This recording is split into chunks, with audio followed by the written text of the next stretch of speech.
சரவணன் சொன்ன ஒரு வார்த்தையினால சண்முகம் என்ன பண்ணுறாருன்னா, சரவணனுக்காக இந்த ரம்யாவை வீட்டை விட்டே அடித்து துரத்துறாரு. அதுவும் பூவெல்லாம் பிச்சு அப்போ தான் வந்து இவர் ரிட்டன் இந்த வீட்டுக்கு வரமாட்டா அப்படின்னு சொல்லிட்டு ரொம்ப கொடூரமாக வந்து ரம்யாவை தாக்கி இந்த வீட்டை விட்டு அனுப்பி விட்றாரு, தள்ளி விடுறாரு. அதுவும் நம்ம சண்முகம். அப்படி என்னதான் நடந்துச்சு, சரவணா என்னதான் சொன்னான் அப்படின்னு சொல்லிட்டு தாங்க இந்த வீடியோவில் பார்க்க போகிறோம். இப்போ வந்து சரவணா அவங்க அம்மா கிட்ட சொல்லிட்டு இருக்கான், அம்மா அவங்க என் கூட வாழ போகிறதே கிடையாதுமா அப்படின்ற மாதிரி சொல்லவும், என்னடா இப்படி சொல்கிறிய அப்படின்ற மாதிரி கேட்க, ஆமாம் நான் வந்துட்டு நேற்று என்ன நடந்துச்சு தெரியுமா, என்னை வீட்டை விட்டு ரூமை விட்டு வெளியே என்னை தூங்க வச்சாங்க. எதுக்காக அப்படி தூங்க வைக்கணும் அப்படின்னு சொல்லிட்டு இவங்க 2 பேரும் தனியாக பேசிகிட்டு இருக்கிறத சண்முகம் வந்து காதில் வாங்கிறாரு. வாங்கினது மட்டும் இல்லாமல் அதிர்ச்சி ஆகிடுது அவருக்கு. அடி பாவி, ஏன் பிள்ளைய வீட்டை விட்டு வெளியே படுக்க வச்சிட்டியா அப்படின்னு சொல்லிட்டு 2 பேருமே, அங்கே செண்பகமும் கோவப்படுறாங்க, இங்கே சண்முகமும் கோவப்படுறாங்க. அப்படி இருக்கும்போது சரவணன் சொல்கிறாரு, இதுக்கு மேலே வந்து என் வாழ்க்கை முடிஞ்சுது, என் வாழ்க்கை அவ்வளோதாம்மா அப்படின்ற மாதிரி சொல்ல, நீ கவலைப்படாதடா, அம்மா எல்லாத்தையும் சரி பண்ணுறான் அப்படின்ற மாதிரி சொல்லிட்டு இருக்காங்க. அப்போ தான் வந்து சண்முகத்துக்கு ரொம்பவே கோவம் வந்து இது எல்லாத்தையுமே வந்து மனசில் உள்வாங்கி வச்சுட்டு இன்றைக்கி 2ல் ஒன்று பார்த்துடணும் அப்படின்றதுக்காக கொலை வெறியில் உட்கார்ந்துருக்கும் போது இவர் ரொம்பவே திமிராக மாமனாருக்கு முன்னாடியே, அதாவது சண்முகத்துக்கு முன்னாடியே கால் மேலே கால் போட்டு உட்காரவும் சொல்லுன்னு கோவம் வந்துடுது வீட்டில் உள்ள எல்லாருக்குமே. அப்போ தான் வந்து சரவணனும் செண்பகமும் சொல்கிறாங்க, மேடம் இந்த மாதிரிலாம் போடக்கூடாது மேடம், என்னதான் இருந்தாலும் அவர் மாமனார், காலை எடுங்க அப்படின்ற மாதிரி சொல்ல, உடனே வந்து சண்முகத்துக்கு கண்ணே கலங்கிடுச்சு. ஏன்னா இப்போ தான் தான் புள்ள தனக்காக பேசுகிறான் அப்படின்றத அவர் வந்து புரிஞ்சுக்கிறாரு. புரிஞ்சுக்கிட்டது மட்டும் இல்லாமல், இதுக்கு மேலே வந்து இந்த மாதிரிலாம் நீங்கள் பண்ணிங்கன்னா நல்லா இருக்காது மேடம், இதான் லாஸ்ட்டாக இருக்குன்னு சொல்லுவோம். என்ன சரவணன் ரொம்ப ஓவராக பேசிகிட்டு இருக்கீங்க, உங்களுக்கு அவ்வளோதான் மரியாதை, நாவை அடக்கி வைங்க அப்படின்னு சொல்லவுமே சண்முகத்துக்கு கோவம் வந்துடுது. என் பிள்ளைய கேட்குறதுக்கு நீ யாருடி, என் பிள்ளைய வந்து நீ மிரட்டுவியா, தப்பு பண்ணால் ஒத்துக்காமல் என் பிள்ளைய மிரட்டுற அளவுக்கு நீ ஆயிட்டியா அப்படின்னு சொல்லிட்டு சண்முகத்துக்கும் வந்து மரியாதையாக என் வீட்டை விட்டு வெளியே போயிடு அப்படின்ற மாதிரி சொல்ல, சரவணன் வாயே திறக்கலை. என்ன சரவணன் எதுவுமே கேட்க மாட்டீங்க அப்படின்ற மாதிரி கேட்க, மேடம் தப்பு உங்கள் மேலே கால் போட்டு உட்காந்தது நீங்கள் தான் மேடம், அப்போ இந்த தண்டனையை நீங்கள் அனுபவிச்சு தான் ஆகணும் அப்படின்ற மாதிரி சொல்ல, என்ன குடும்பம்லாம் ஒன்று சேர்ந்துட்டிங்களா அப்படின்ற மாதிரி கேட்குறாங்க. சண்முகம் வந்துட்டு, நான் சரி என் கால் மேலே கால் போட்டதுக்காக இப்போ நான் வந்து உன்னை வீட்டை விட்டு அனுப்பலை, என் பிள்ளை கூட உன்னால் வாழ முடியுமா முடியாதா அப்படின்ற மாதிரி கேட்க, இது எப்படி இவருக்கு தெரிஞ்சுன்னு சொல்லிட்டு ஷாக் ஆகிடுறாங்க. அப்போ ரம்யா சொல்கிறாங்க, அதெல்லாம் முடியாது, இப்போன்னு இல்லை எந்த காலத்துக்குமே நான் வந்து உன் பிள்ளையோட வாழ போகிறது கிடையாது அப்படின்ற மாதிரி சொல்லுமே தூக்கி வாரி போட்டுறது வீட்டில் உள்ள எல்லாருக்குமே. சரவணனுக்கும் தூக்கி வாரி போட்டுருது, செண்பகத்துக்குமே தூக்கி வாரி போட்டுருது.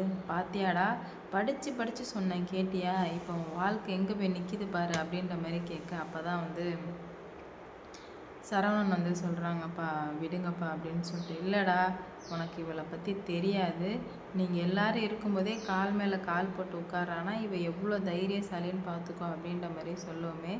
இப்போ உங்களுக்கு என்ன பிரச்சனை, எதுக்காக வந்து பிரச்சனை பண்ணிகிட்ருக்கீங்க அப்படின்ற மாதிரி கேட்குறாங்க.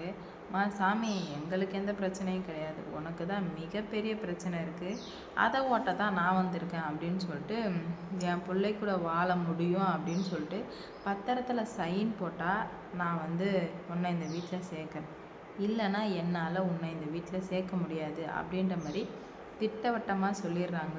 இதெல்லாம் கொஞ்சம் கூட சரியே கிடையாது அப்படின்ற மாதிரி எது சரி கிடையாது, நீ பார்த்தியா, இதெல்லாம் சரி கிடையாது நீ பார்த்தியா அப்படின்ற மாதிரி கேட்குறாங்க. அதுக்கு சுத்தமாக வந்து பதிலே பேச முடியல. என்னடா இது இப்படி வந்து இவங்க கேள்வி கேட்குறாங்களே அப்படின்னு சொல்லிட்டு திணறி போய் நிற்கிறாங்க. அப்போ தான் நம்ம சண்முகம் சொல்லிட்டாங்க, வீட்டை விட்டு வெளியே போனேன், என்னால் போக முடியாது, இது என் வீடு, நான் இங்கே தான் இருப்பேன் அப்படின்ற மாதிரி சொல்லுவோமே உடனே கோவம் வந்து, உன்னை என்ன பண்ணணும்னு எனக்கு தெரியும் அப்படின்னு சொல்லிட்டு கழுத்தை பிடிச்சி வெளியே தள்ளி, உனக்கு பூ ஒன்று தான் கேடா, என் பிள்ளை கூட வாழ மாட்டேன்னு சொல்லிட்டு உனக்கு எதுக்கடி பூ ஒன்று கேடு அப்படின்னு சொல்லிட்டு பூவை பிச்சு எறிகிறார் அவர். என்னடா நடக்குது இங்கே, அவரை நம்ம சாஃப்டாக தான் பார்த்துருப்போம் இல்லையா. எந்த ஒரு அப்பனுக்கும் பிள்ளையோட வாழ்க்கை தான் ரொம்ப முக்கியம். அப்படி இருக்கும்போது தான் பிள்ளையோட வாழ்க்கை நாசமாக போயிடுச்சுன்றது அவரால் சுத்தமாக வந்து ஏற்றுக்கவே முடியல.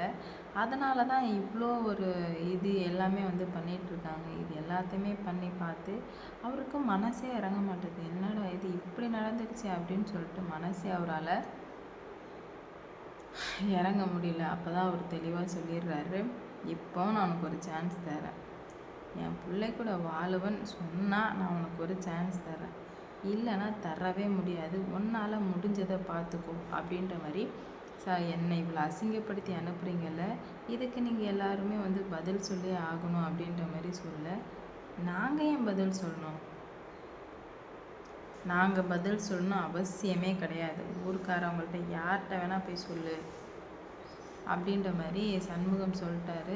இது எல்லாமே பண்ணது சரவணனுக்காக தான் அப்படின்னு சொல்லிட்டு தெரிய வந்ததுமே சரவணனுக்குமே அவ்வளோ சந்தோஷமாக இருக்குது.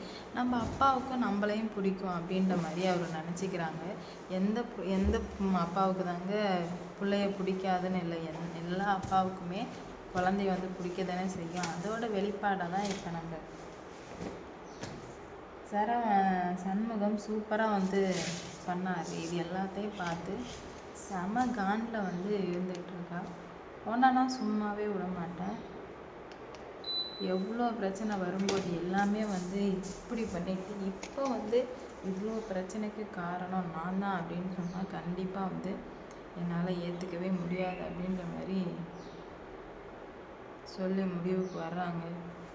என்ன நடக்க போகுது, ஏது நடக்க போகுது அப்படின்னு சொல்லிட்டு வெயிட் பண்ணி பார்க்கலாம். இந்த வீடியோ பிடிச்சிருந்தா லைக் பண்ணுங்கள், ஷேர் பண்ணுங்கள், மறக்காமல் சப்ஸ்கிரைப் பண்ணிக்கோங்க.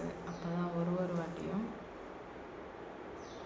நான் போடுற வீடியோ அடுத்தடுத்து வரும். அதனால் என்ன நடக்க போகுது அப்படின்னு சொல்லிட்டு வெயிட் பண்ணி பார்க்கலாம். சண்முகம் பண்ணது யாருக்கெல்லாம் பிடிச்சிருந்தோ அவங்கெல்லாம் வந்து மறக்காமல் வந்து கமெண்டில் சொல்லிட்டு போங்க. ஏன்னா சண்முகம் வாத்தியார் இவ்வளோ நாளாக வந்து ரொம்ப பொறுமையாக இருந்தால் நம்ம பார்த்துருப்போம். ஆனால் இப்போ சூப்பராக வந்து எல்லாத்தையுமே ஆர்குமெண்ட் பண்ணி சரி பண்ணி ஒரு முடிவுக்கு வந்திருக்காரு. என்ன நடக்க போகுது, ஏது நடக்க போகுது அப்படின்னு சொல்லிட்டு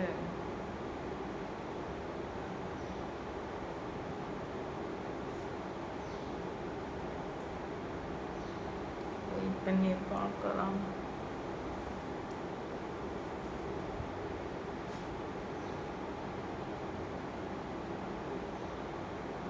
பிரச்சனைகள் இவ்வளோ மோசமாக வரும்னு ரம்யா எதிர்பார்க்கவே இல்லை. அதுவும் சொந்த மாமனாரே கழுத்தை பிடிச்சி வெளியே தள்ளுவார்னு அவள் எதிர்பார்க்காத பயங்கர ட்விஸ்ட்டு தான். இதனால் என்னென்ன ஆக போகுது, எந்த மாதிரியான பிரச்சனைகளை ஃபேஸ் பண்ணணும் தயாராக இருக்காங்கன்னு சொல்லிட்டு